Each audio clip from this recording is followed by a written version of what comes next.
them cover their risk that they take every year. I'm proud of the bill. I'm proud of our work, and I urge our colleagues to support the bill. Gentlewoman's time has expired. Without objection, the gentleman from Oklahoma reserves the balance of his time. Gentleman from Minnesota is recognized. Speaker, I'm now pleased to yield 2 minutes to the gentleman from North Carolina, Mr. McIntyre. The gentleman from North Carolina is recognized for 2 minutes. Thank you. Permission to revise and extend my remarks. Without objections to order, the gentleman from North Carolina is recognized for 2 minutes. Thank you, Mr. Speaker. I rise today in support of this farm bill. This is a strong, reform-minded bill with bipartisan support.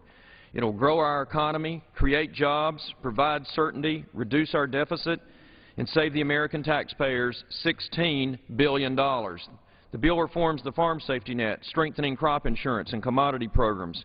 These risk management tools assure farmers that help is there when they need it. The bill also encourages conservation and develops export markets to help our farmers sell their products worldwide. Rural communities depend on the Farm Bill, too. Through critical rural development programs, small towns can build hospitals, schools, fire departments, and police departments. This bill helps create jobs and economic development. Water and wastewater programs, the most basic of public services that allow industries to come to rural areas, give access to healthy drinking water, and sanitary sewers are part of this as well. This bill has important tools for new farmers, and I can tell you as one in a state of North Carolina where 1 out of every 5 jobs are dependent upon agriculture or agri-related business, this bill is about jobs and our economy in ways that it helps states throughout America. There's still some work to do, like bringing country of origin labeling rules into compliance with WTO and reducing the GIPSA rules. However, our farmers, their families, and small towns all across America have waited too long for a new farm bill. Our citizens in rural America are taxpayers just as much as those who live in urban and suburban areas. They deserve the respect of this Congress. They deserve a farm bill that works for our citizens who live in rural areas. They deserve the passage of this bill. You know, we all as Americans enjoy our wonderful supply of food and fiber that the good Lord has blessed us with and that our farmers work so hard to supply. We ought to work with our farmers and with agriculture and have a strong farm bill that our citizens in all of America deserve to have passed. With that, I yield the remainder of my time. Gentleman's time has expired. Gentleman from Minnesota reserves. Gentleman from Massachusetts is recognized. Mr. Speaker, I reserve our time at this Gentleman from Massachusetts reserves. Gentleman from Oklahoma is recognized.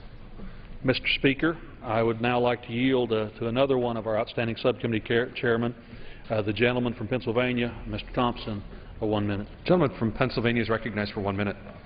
Mr. Speaker, I rise today in support of this farm bill and also to thank Chairman Lucas and Congressman Peterson for your leadership for agriculture. As many of my House colleagues have already said, this morning this legislation is long overdue. This bill is truly worthy of its name, the Federal Agriculture Reform and Risk Management Act, because of the historic reforms it legislates. Overall, the bill repeals or consolidates about 100 programs. Along with sequestration reduction, it cuts mandatory spending by nearly $23 billion. In the conservation title alone, we reduced programs from 23 down to 13. This change alone saves $6 billion, and I believe does so without undercutting the effectiveness of the needed programs. We reform food stamps, and we do so through thoughtful, targeted changes, ensuring that those who truly need the assistance will receive it. We finally get positive changes for our dairy farmers who work so hard 7 days a week to providing milk for this nation. With the 2008 Farm Bill expiring nearly a year and a half ago, I urge my colleagues to vote for this legislation and finally give our farmers and rural constituents the support and certainty that they deserve, assuring all Americans. Gentleman, additional 1 minute. Gentleman is recognized for 1 additional minute. Thank you, Chairman. I won't take that much. Overall, this farm bill also assures that all Americans have access to affordable, high-quality, and safe food. Now I yield back. Gentleman yields back the balance of his time. Gentleman from Oklahoma reserves. Gentleman from Minnesota is recognized. Speaker, I'm now pleased to yield 1 minute to the gentlelady from Washington, Ms. Galbanning. Gentlewoman from Washington is recognized for 1 minute. Thank you, Mr. Speaker. This farm bill is bipartisan legislation that's good for our farmers and families. It's an accomplishment that will create jobs, help our farmers, and preserve access to healthy food. This bill includes unprecedented funding for specialty crops and organic farms. It's no understatement to say that this is the best farm bill yet for specialty crop farmers. I'm proud the Farm Bill includes $200 million to fund my proposal to expand job training programs for SNAP recipients to find self-sustaining jobs. Make no mistake, no one got everything they wanted. I'm disappointed that nutrition assistance is reduced at a time when the need is high. However, this bill will not eliminate SNAP eligibility for anyone still in need. In addition, the removal of the Dairy Stabilization Program is disappointing. This reform would have helped farmers and protected consumers. This bill is an improvement, but falls short of solving the entire problem. Overall, this bill provides the certainty needed to grow our economy and bolster Americans' agriculture industry. I strongly urge a yes vote, and I yield back. Gentlewoman's time has expired. Gentleman from Minnesota reserves. Gentleman from Massachusetts is recognized. Mr. Speaker, I yield an additional 2 minutes to the gentleman from Connecticut, Mr. Laurel. Gentlewoman from Connecticut is recognized for 2 additional minutes.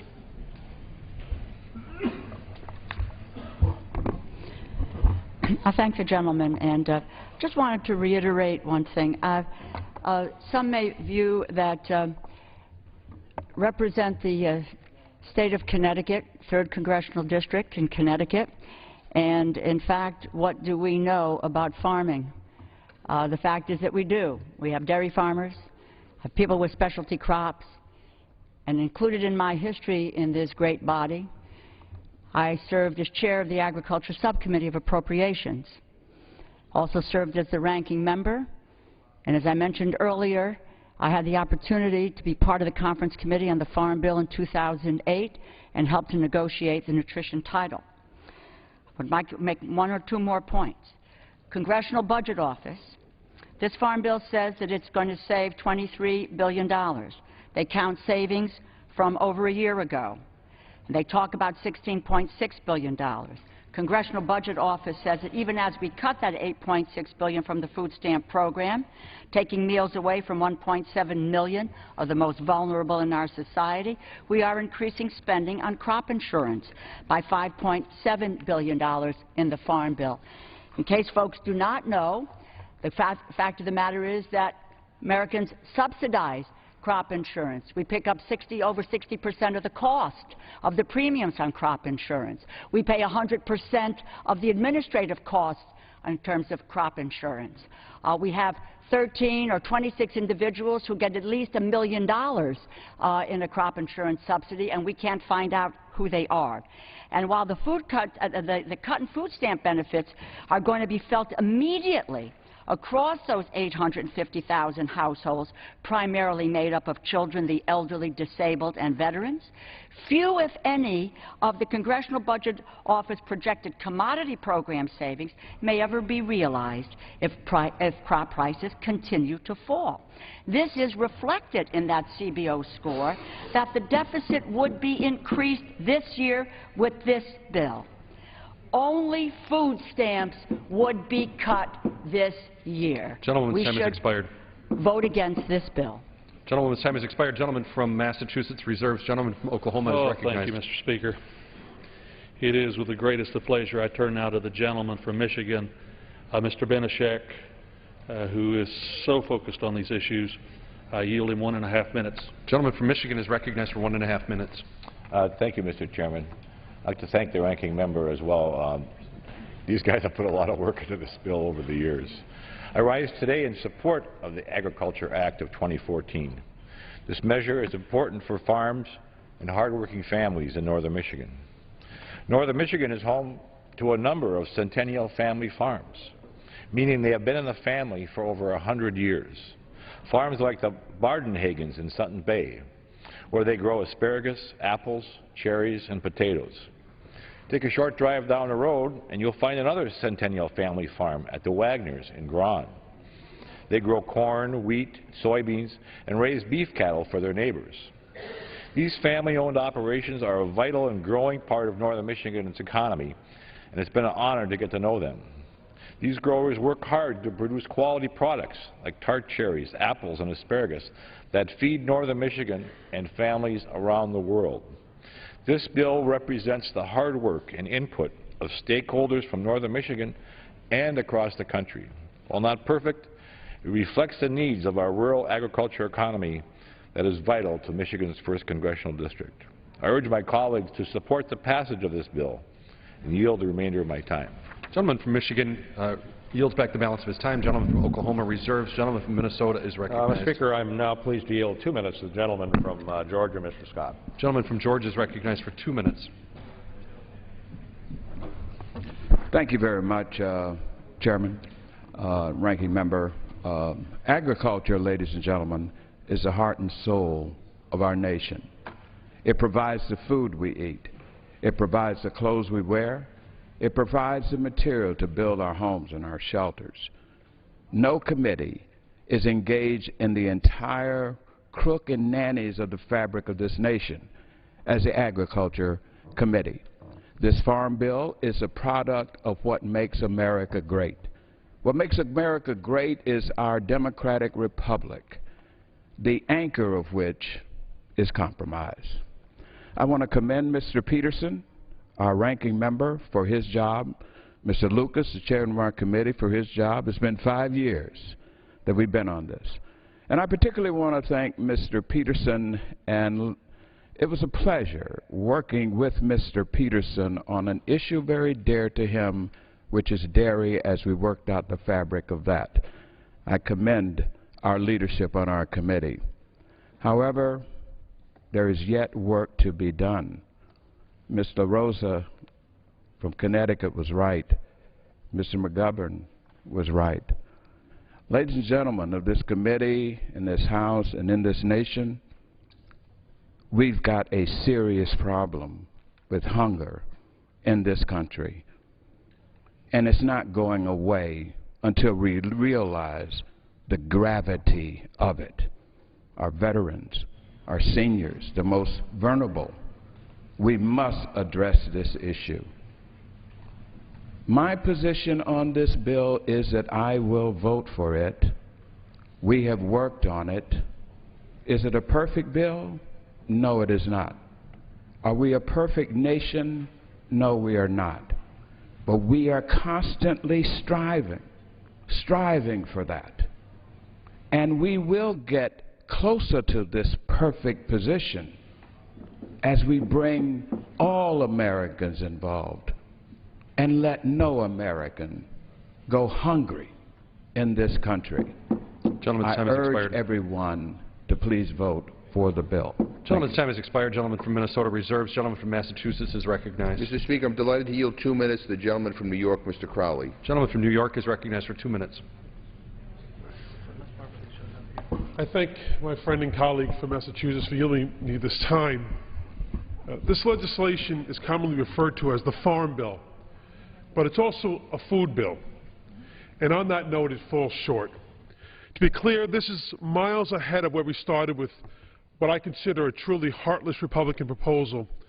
And I know that our conferees worked hard to make improvements to this bill. In particular, I want to thank Colin Peterson and the members of the Democratic side of the aisle who were dedicated to work to improve this bill. But it still leaves too many families behind. The snap cut in this bill may seem on paper, small on paper, but it's not to the families that it will affect. It's not to the food banks that are already stretched well beyond their means. In New York City, 208,000 households are expected to see their benefits drop under this bill. Those are benefits that don't go anywhere near far enough to begin with. We see every day in New York City how deep the need for food assistance is. Our food banks and community hunger organizations are doing everything they can to provide food to hungry families. And they are joined by citizen heroes like Jorge Munoz, who I was honored to host last night as my guest to the State of the Union. Jorge has been called an angel in Queens for his work in feeding the hungry. He saw a need on the streets of Queens and he jumped in to fill it, serving home-cooked meals out of his truck to what started as a small group of homeless and unemployed New Yorkers. As word grew of his generosity, so did the crowds eager just for something to get through that night. Since 2004, Jorge has served over 225,000 meals on the streets of Queens, New York. And he and I know there are more people out there who are hungry, who are cold, and who are in need of every bit of assistance that they get. Could I have an additional minute? You, the gentleman, additional 30 seconds. The gentleman is recognized for an additional 30 seconds. We should be doing more, not less. And what's really troubling is that I know there are some on the other side of the aisle who think this doesn't cut food assistance enough. Imagine that. There is $8 billion worth of cuts in this bill, and still, that's far less than they wanted to cut. The fact that, in some ways, this bill can be considered a compromise option just shows how unreasonable the cuts proposed by the other side were. What have we come to when we're arguing about how much of a cut to hungry children and family is reasonable? Yes, this bill is not as bad as it could be, but it's not as good as it should be. That's why I'll be voting no against this bill today. Gentleman's time has expired. Gentleman from Massachusetts reserves. Gentleman from Oklahoma is recognized. Mr. Speaker, I would like to yield to the gentleman from Oklahoma, who has some of the most productive agricultural land and some of the most amazing farmers and ranchers. The gentleman, Mr. Cole, 2 minutes. Gentleman from Oklahoma is recognized for 2 minutes. I thank the gentleman for yielding. Mr. Speaker, it's a great personal privilege and pleasure for me to come down here on behalf of 14,000 farmers and ranchers in my district and 75,000 farmers and ranchers in the state of Oklahoma, and goodness knows how many tens of thousands of people beyond that in various phases of agriculture and ag industry, and thank my good friend Chairman Lucas for what he's accomplished. I think it's easy to be the critic, but I think all of us on this House floor know how long and how arduous this struggle has been to bring all the competing interests together, to bring both sides of the aisle together, to bring both chambers together, and to bring the administration together in support of this legislation. And it's easy to see why they support it if you actually step back and take a look at what it does. First, it does save $23 billion. And frankly, those cuts largely don't come out of the safety net programs, where actually there's simply relatively modest but important reforms. They actually come out of the production end of this business. Changes need to be made there, but we ought to be recognized. Those are tough changes in and of themselves. Second, it preserves the capability of this country to continue to produce more food and fiber than anybody else in the world, not just for our people, but for all over the world, and to deliver that at a cheaper price than anybody else in the world. It's worth reflecting that Americans pay a lower percentage of their income for food than any other country in the world. And guess what? With the additional income, they're able to do other things, invest in other things, and go on. Finally, particularly pleased that the safety net has been preserved, that important programs are in place. But we ought to recognize that wouldn't have been possible without my friend, Chairman Lucas, all he's done to bring us together, how hard he's worked. This bill, frankly, deserves the support of every Democrat, every Republican on this floor. I urge my colleagues to be supportive when the time to vote comes. With that, I yield back the balance of my time. Gentleman from Oklahoma's time has expired. Gentleman from Oklahoma reserves. Without objection, the gentleman from Oregon will control the time from the gentleman from Minnesota. The gentleman from Oregon is recognized. We would also like to reserve. Gentleman from Oregon reserves. Gentleman from Massachusetts is recognized. I reserve my time. Gentleman from Massachusetts reserves. Gentleman from Oklahoma is recognized. Mr. Speaker, I have no additional speakers. I believe I have the right to close, and I would reserve my time unless we're ready to close, or when we're ready to close. Gentleman from Oklahoma reserves. Gentleman from Massachusetts will be recognized first to close. Is that correct?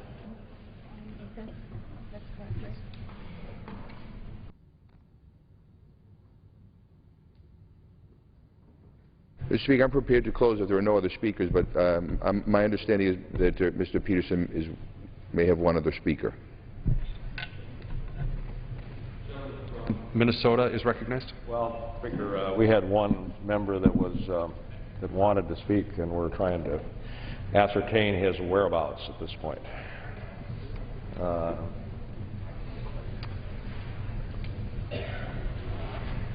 Let me give an update on times remaining. Gentleman from Oklahoma has 5 1/4 minutes remaining. Gentleman from Minnesota has 3 1/2 minutes remaining. Gentleman from Massachusetts has 2 minutes remaining. Gentleman from Minnesota is recognized. Well, we better yield back. Huh? Mr. Speaker, I know that members want to get out of here and get on planes and so forth, so we'll yield back. Gentleman reserves the balance of his time. Mr. Speaker, I just, go ahead. You're going to close, Jim? Okay, go ahead. Gentleman from Massachusetts is recognized for 2 minutes to close. Thank you, Mr. Speaker. Mr. Speaker, first of all, let me say that I am grateful to Chairman Lucas and Ranking Member Peterson. I appreciate their hard work. I appreciate their dedication on these issues. It's a privilege to be on the Agriculture Committee, and I'm proud to serve with them, as with the other members of the committee on both sides of the aisle. Unfortunately, I cannot support this bill. And, Mr. Speaker, I'd like to close by speaking to my fellow Democrats. Last night, we sat in this chamber and we listened to the President give his State of the Union address. And when he talked about raising the minimum wage, we all stood up and cheered. When he talked about the need to address income inequality, we all applauded. But cheers and applause aren't enough. And I ask my colleagues to think back, to remember listening to their parents or their grandparents talk about how Franklin Roosevelt always stood up for the little guy. Remember those pictures of Bobby Kennedy touring through Appalachia and touching the cheeks of hungry children. That's why we became Democrats in the first place. Those are the people that got us into politics. Those are our people. Don't throw that away just to be able to say you voted for a farm bill. Don't turn your backs on our heritage and on our history by giving bipartisan cover to what I believe is a flawed bill. We don't have to do this. The price of admission to pass a farm bill should not be more cuts to SNAP. And make no mistake about it, my friends on the Republican side are not through when it comes to SNAP. They're going to come back after this program again and again and again. We need to push back. We need to say enough. Some have rationalized these cuts. Some have tried to explain them away as being nothing but closing a loophole. They are wrong. People are going to be hurt. People all over this country, 1.7 million people, are going to be impacted by this. There should be nobody in this country, the richest country in the history of the world, who should ever go hungry. That should be a nonpartisan issue. But to my fellow Democrats in particular, this is an issue that we have championed time and time again over the many years of the existence of this country. So I say to my colleagues, I urge my colleagues to vote no on this conference report. Vote your conscience. And I yield back the balance of my time. Gentleman's time has expired. Gentleman from Minnesota is recognized. Mr. Chairman, I'm prepared to close, I guess, as well. I just want to, again, thank the Chairman and all of the members on both sides of the aisle for their work and hanging in there all these months and years to get to this point, and congratulate the Chairman on what I expect to be a successful outcome in a little bit of time here. And with that, I'd ask everybody to support this conference report and yield back the balance of my time. Gentleman from Minnesota yields back the balance of his time. Gentleman from Oklahoma is recognized. Mr. Speaker, I yield myself whatever time I may. 5 1/4 minutes. Gentleman is recognized. Thank you, Mr. Speaker.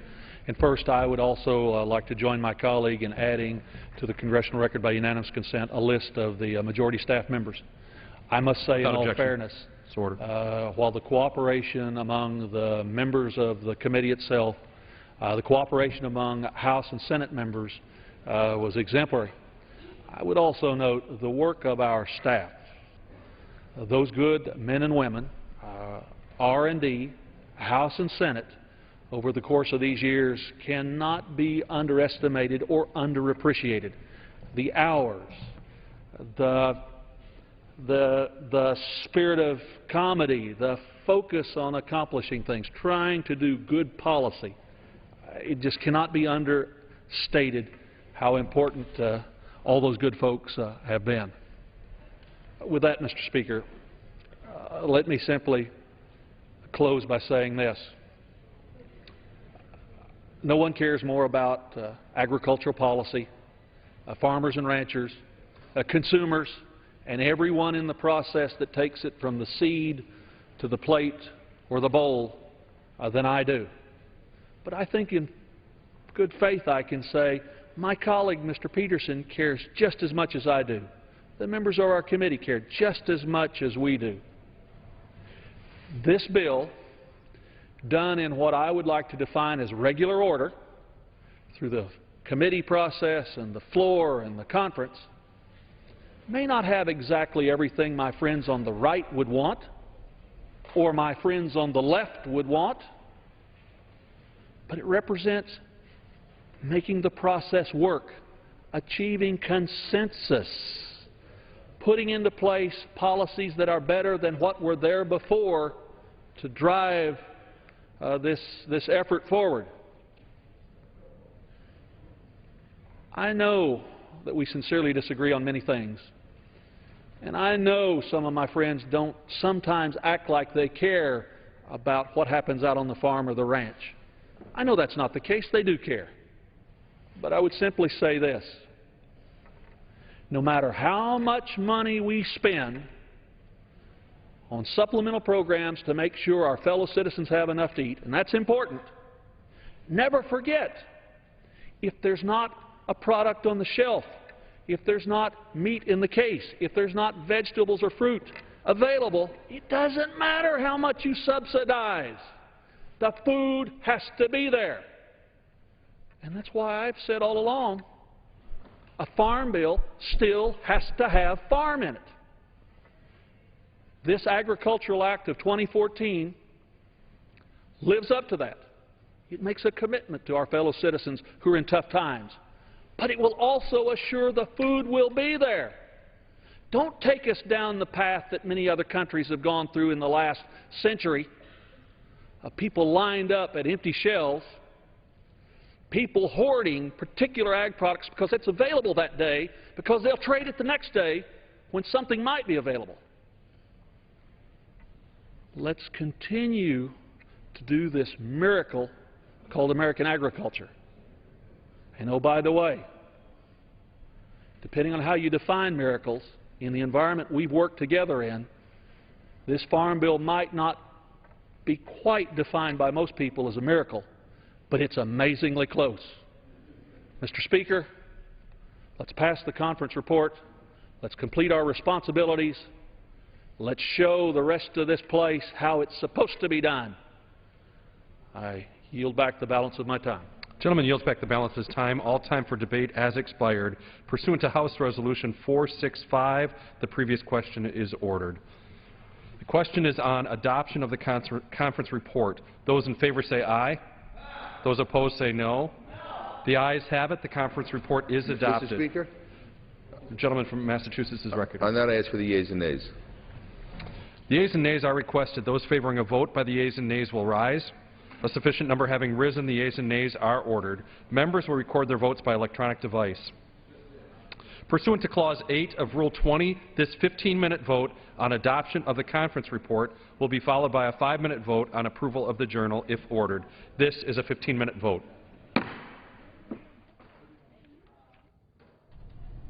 And this is final passage on the 5-year conference report, the agreement between the House and Senate on the Farm Bill covering American nutrition and agriculture programs. And during this vote, we're going to open up our phone lines and find out your thoughts on many of the various issues related to the Farm Bill, including the nutrition programs and the price support programs. And we're going to open up our phone lines and let you weigh in on that. 202-585-3885 is the number to call for Democrats. For Republicans, 202-585-3886. And for all others, that's 202-585-3887. And we're joined in our conversation by Jerry Hagstrom, who's the founder and editor of the Hagstrom Report, also writes for National Journal, a columnist for National Journal. Jerry Hagstrom, in the debate that preceded this vote, both the chairman and the ranking member talked about the 3 to 4 years of work that goes into making this bill. Why does it take so long to come to agreement on a farm bill? Well, it usually hasn't taken this long in the past. Now, the Farm Bill is a contentious bill because it does contain both the farm programs and the nutrition programs. And the Republicans tend to be more supportive of the farm program, while the Democrats are more supportive of the nutrition programs. But they need to have both of them in there in order to get both the rural votes and the urban and suburban votes to form a majority to pass the bill. Broadly, do you think America's farmers and ranchers will be happy with this bill? Yes, I think they will. In the last 2 days, I have gotten an enormous number of emails endorsing this bill from everyone from the big farm groups like the Farm Bureau and the National Farmers Union to the individual commodity groups to the dairy groups and then the conservation groups. The only people who are not really supporting this bill are the people in the meat industry. Well, on the other side, too, Jim McGovern leading the debate for the Democrats, reflecting some of the things he said in that debate. Here's his tweet just a few minutes ago. I cannot support this farm bill. The price of admission should not be cuts to SNAP. Don't turn your backs on the poor by passing this. He's talking about those cuts to the food stamp program, the former food stamp program. How deep are there, and how many Democrats do you think will defect and not support this bill because of that? Well, I'd have a hard time predicting on the number of Democrats who will defect, but I would describe the anti-hunger community as divided on this issue. Some of the strongest anti-hunger activists and members of Congress, such as McGovern and also Rosa DeLauro from Connecticut, are opposed to this bill. But Representative Marcia Fudge, a member of a leader of the Black Caucus, came out in support of the bill, saying she had represented House Minority Leader Nancy Pelosi on the committee, and that she believed it is a balanced bill. She, of course, didn't like the SNAP cut, but she recalled that this SNAP cut would only be $8 billion in cuts over 10 years, while the Republicans had proposed as much as $40 billion in cuts. Before we get to our callers, one quick question. How will most Americans, outside of the SNAP cuts, how will most Americans see changes in their food and agriculture programs in their grocery aisles because of this farm bill? You know, they really won't see any changes, except that I think there'll be more promotion of healthy eating and more for fruits and vegetables. One of the measures in this bill is $20 million a year to help lower-income people buy fruits and vegetables cheaper. One of the issues in nutrition and fighting obesity is that fruits and vegetables are generally more expensive than most foods, and therefore lower-income people have a harder time buying them. So I think you'll see more promotion of healthy eating and a small amount of assistance to help low-income people get better access to them. Your questions on the Farm Bill. Jerry Hagstrom is here. He covers this issue thoroughly for his Hagstrom Report and for the National Journal. Let's go to our callers. Colleen's in Greenville, North Carolina. Democrats line, good morning. Greenville, you're on the air. Hi. My name is Colleen. I'm calling from Greenville, and I just want to say I really think it's a total disgrace of the things that you guys are discussing concerning this bill. I mean, people are already having a hard enough time trying to feed their homes and eat. And then to discuss a bill that's going to take away money from millions of homes where people are already needy, is this what this country is all about? Everyone does not have the benefits that Congress has. There are people who have needs in this country. Jerry Hagstrom, how many people at the current time are taking advantage of the SNAP program, and what roughly, approximately, how much fewer dollars, how many fewer dollars per month will they get as a result of this change in the bill? Well, there are 46 to 47 million people who are getting SNAP benefits. The way that the cut has been described is that it will affect 850,000 households. So I'm not sure exactly how many people that will be, but it will be a relatively small cut, and it won't affect most SNAP beneficiaries. This is addressing an issue that in some states, about 16 states, the state government has been paying a very low amount of money in utility assistance, which triggers a higher benefit level. Now, I think the answer to this is that since Congress has said if a state pays $20 a year in utility benefits, the people will still get the higher level of food stamps. So I think there needs to be, if they want to answer this, there needs to be a movement in the states to get the states to pay that $20. It's not a fortune. Let's go to our others line. This is Shanna, who's in Genoa, New York. Yes, good morning to everyone. Morning. We are farmers, and there's a lot of farmers out there that don't believe in farmer welfare. And so for Congress to say that we feed the world is not true, because there's a lot of food that's being imported into this country. And perhaps with our national debt being so high, instead of having farmer welfare, we might look at cost of production and different policies that actually would benefit it being on an equal playing field, and also would be a benefit to the taxpayer, because they would not be paying so much in taxpayer dollars that actually is a hidden cost of their food, which is making food totally expensive to people. The lady from Greenville was like, there's a lot of people who can't afford to buy food, but food is not cheap. And perhaps maybe if we got rid of farmer welfare, the farmers would be more productive. Well, Shanna, hang on the line quick second. She talked about imported food, Jerry Hagstrom. How does this bill deal with the labeling of imported food, country of origin labeling? It leaves in place a program of country of origin labeling for red meat that is quite controversial. There was a proposal to repeal or to change this ruling, or which was put in the 2008 Farm Bill. And so at the present time, if you go to the meat counter in your stores, it will tell you where the meat comes from. Right.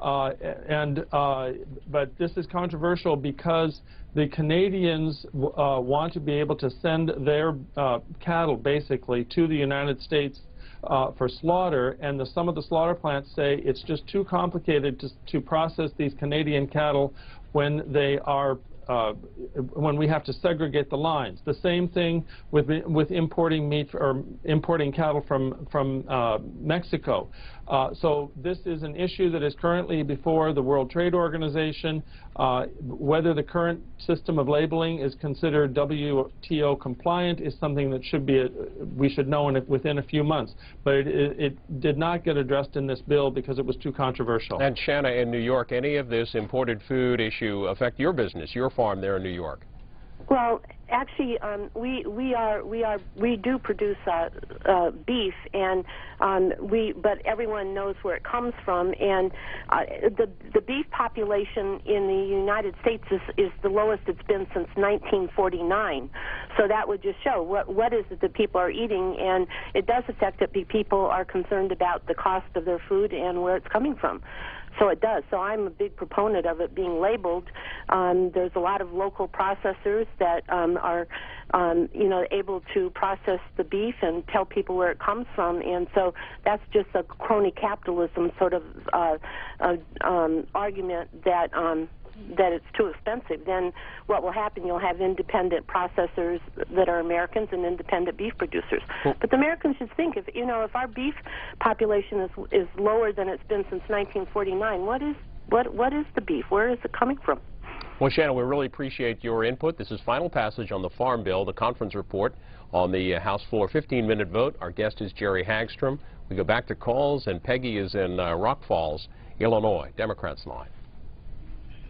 Good morning. Good morning. Good morning. I have three comments here. For one thing, if you receive SNAP benefits and your benefits are more than $900 a month, you get no food stamps or SNAP benefits, as they call it. Unless you're a senior citizen and you can prove that you have overwhelming medical bills, which they may consider or may not take into account. The other thing is that I think that if there were more production of beef or buffalo, deer, what about making some of these processing plants? What about increasing our production of beef so we don't have to import from foreign people? The other comment I would like to make is that I think that the bill needs a lot of work as far as the educational food program.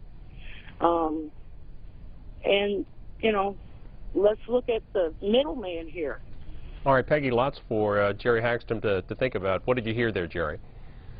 Well, I heard, and maybe we should talk about this beef measure, or beef just a bit. Right. A lot of call for more beef production in the U.S., but the issue with beef production is not really too much competition from imports. It's been a drought, and if you recall the drought a couple of years ago in Texas, and now it's going on in California, and people are reducing the size of their herds because they just can't feed them. So I don't see the international competition affecting that so much. It just illustrates how hard it is for someone who lives in an urban area to make sense of exactly the issues there are that are facing agricultural production.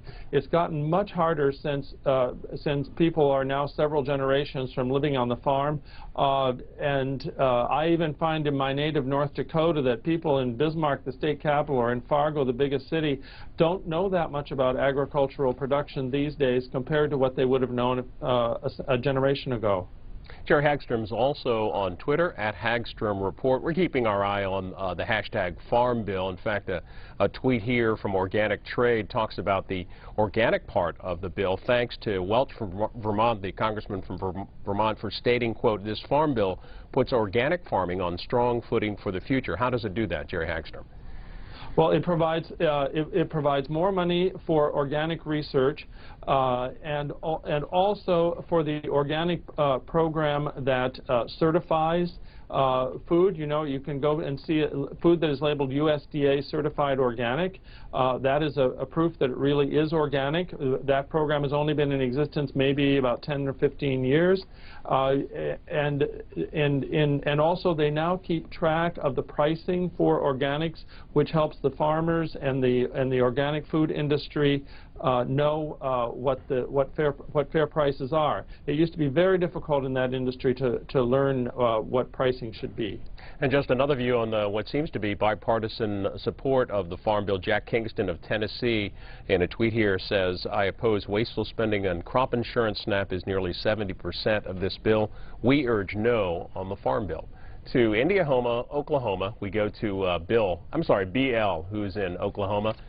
Go ahead. Yes, actually I'm calling about one of the amendments on the Farm Bill. Okay. For the animal spectator fighting portion of it.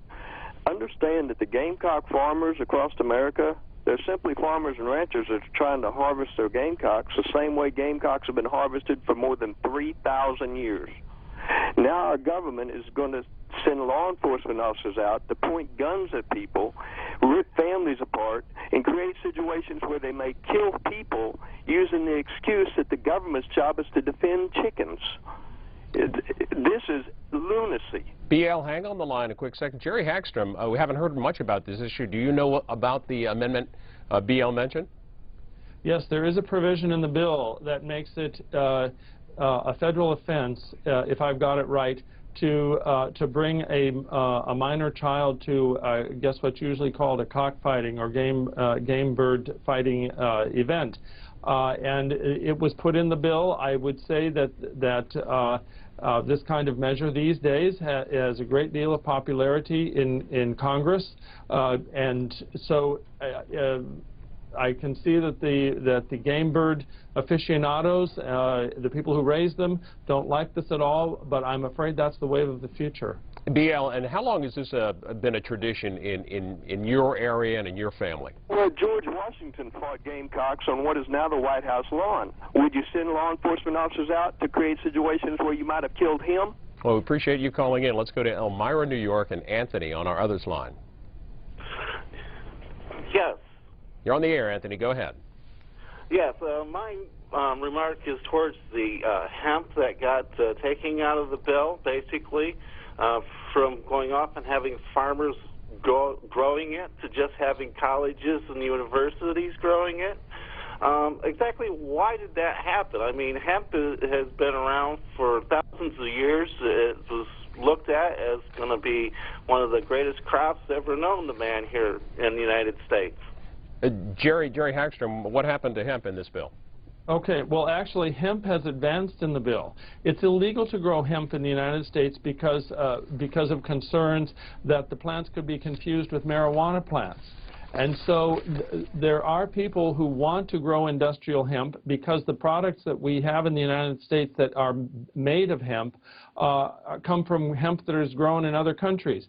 And so this bill allows the land-grant colleges, and I'm not sure what other institutions, to grow hemp and to do experiments with it. And I would imagine that by the time we have the next farm bill, there will be an attempt to legalize the growing of hemp. Well, you've just spent the last 3 to 4 years covering the creation of this farm bill. So what's the process? This bill would last conceivably through 2019? And when do they begin working on a new bill? It would last through September 30th, 2018. Okay. And so theoretically, they will be working on the next farm bill in the 2018 midterm election year, which is probably the way the people in agriculture like it, because you get more out of Congress when they're facing an election than in a year when they're not facing an election. Back before the end of the year, there was talk about splitting off the nutrition part of it, particularly the SNAP program part of it, and the agriculture program. Will that ever happen? I don't think it will happen, because this is a kind of genius of a political exercise to put the two together. They were put together in the 1960s when the farm population was decreasing and it was getting harder and harder to pass a farm bill, because in the House, of course, most of the members were coming from urban and suburban districts. At the same time, there was a recognition that there was hunger and a need to do something about it, and a decision to establish the food stamp program, because with food stamps, as opposed to cash welfare, people could only spend the money on food. So they put the two together in the bill. But even with that understanding of hunger, it still took a lot of political effort to get the food stamp bill established. And so by putting the two together, you create this situation in which people want one thing or the other, and they have to vote to get both. Now, some people in Congress, particularly some of the more conservative Republicans, think this is a terrible situation because it just causes people to vote for more government spending. But there you have it. And in the end, we must say that for all the criticism, the Farm Bill does a lot of things that are good and things that people want, whether it is a safety net for farmers, or whether it's food for poor people, or whether it's conserving the land. The House is voting on the final version of the Farm Bill. There's a 15-minute vote. We'll try to get to 5 or 6 more calls here quickly with Jerry Hagstrom, our guest from the Hagstrom Report and National Journal. This is Kim in Chattanooga, Tennessee, on our Democrats line. Hi, yes, how are you today? How are you? Go ahead. I just was calling because, I just wanted to say about the SNAP part of the bill. I'm on food stamps myself, and it's kind of like this. When you cut the food stamps, it's like the crime rate goes up. I mean, I know that may sound odd to someone who isn't on stamps, but people who are struggling, they need every dime of the food stamps that they get. Now, I don't think that it should just be like, give the people food stamps, the girl with 200 kids should just get unlimited food stamps. But I think it should be some kind of way for someone somewhere to understand how important this program is to a lot of people. All right, Kim, thank you. Kelso, Washington, Deborah on our Republican line. Yes. Hello. Hi. Anyways, I just turned to your program, so I didn't get the whole debate about the food stamp bill, but being a taxpayer and having many friends on food stamps, I've seen the abuse. And my big problem with the food stamp program is that it's not just for food. You can also go to Starbucks, and is there any way they can barcode it so it's strictly for food and it's not for all the other junk food and beverages that are used for food stamps? Well, Jerry Hagstrom, would this bill make those sort of specific changes in terms of what can be purchased under the SNAP program? No, there are no changes about what can be purchased. And the lady brings up an interesting point about people going to Starbucks. People can use their food stamps in Starbucks when there's a Starbucks inside a grocery store, but they can only buy a cold drink. The oddity is they can buy cold coffee, but they can't buy hot coffee. And that's because there is, from the time that the food stamp program was established, and by the way, the official name for it now is the Supplemental Nutrition Assistance Program, or SNAP, it has not been possible to buy hot prepared foods with food stamps. But everything else has been allowed, although you can't buy other stuff in the grocery store. You can't buy cleaning supplies. You can't buy liquor. You can't buy any other kind of products except food. The arguments about what people should buy are very heated, but so far the Agriculture Department has resisted the idea of restricting what people can buy because it would be so complex to figure out what they should buy and what they shouldn't. You know, how do you decide whether people could buy sugared soda or diet soda or sports drinks or even coffee, which has no nutritional value? So at the moment, people can buy whatever they want, but there will be, I'm sure, more and more debate about this in trying to deal with the obesity issue. Just a couple more calls here to Scottsboro, Alabama. Edward, hello there on our others line. Yes, sir. I'd just like to make a quick comment on the farm bill. I'm a small farmer in North Alabama here, and I can't compete with all these corporate farms and these big farming operations that's getting the millions of dollars a year to farm. I have some neighbors who get $1 million a year to farm. How can I, as a small farmer, compete against this government welfare farming that's going on in here in North Alabama? You know, like I said, it's not just one farmer. It's all the big farmers in North Alabama get $250,000 and up. $250,000 a year and up to farm. Edward, what do you raise there in Scottsboro? I raise cattle. All right, thank you for your call, Jerry Hagstrom. Any good news for Edward and other small farmers in this bill? Well, of course, the thing is that that small farmers do get the same benefits as big farmers, they just get them in smaller percentages. In the cattle business, there aren't a lot of direct programs unless there's disaster aid. If you have a disaster, there's a program in here for livestock disaster assistance, which is going to be of particular assistance to ranchers in South Dakota and North Dakota and other areas in the West where they had a terrible blizzard last year. But this is a perpetual argument in agriculture about the small farmer versus the big farmer. The argument kind of from the conservative side is that farm subsidies follow production, which means that if you're farming on a big scale, well, of course you'll get more subsidies. And that if you, for example, the biggest subsidies now would come in crop insurance premium subsidies. And if you're a big farmer, the argument would be you need them on a bigger scale because you've got a bigger production to insure. And at the same time, the small farmers say, well, all this help just makes it easier for the big farmers to acquire more land, to get a bigger operation. But that's kind of the way it's worked out over the generations. Jerry Hagstrom, by the number of phone callers still on the line, we could keep you here for another half an hour, but the vote is beginning to wind down. Just a quick tweet from AgriPulse about tracking some of the vote. They report that Leader Cantor votes in favor of the Farm Bill. Jerry Hagstrom, who's the founder and editor of the Hagstrom Report, and you can follow him on Twitter at Hagstrom Report. Really appreciate you joining us for this vote. Thank you very much.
On this vote, the yeas are 251, the nays are 166. The conference report is adopted. Without objection, a motion to reconsider is laid on the table. Pursuant to Clause 8 of Rule 20, the unfinished business is the question on agreeing to the Speaker's approval of the Journal, which the Chair will put de novo. The question is on agreeing to the Speaker's approval of the Journal. Those in favor say aye. Those opposed, no. In the opinion of the Chair, the ayes have it. The Journal stands approved.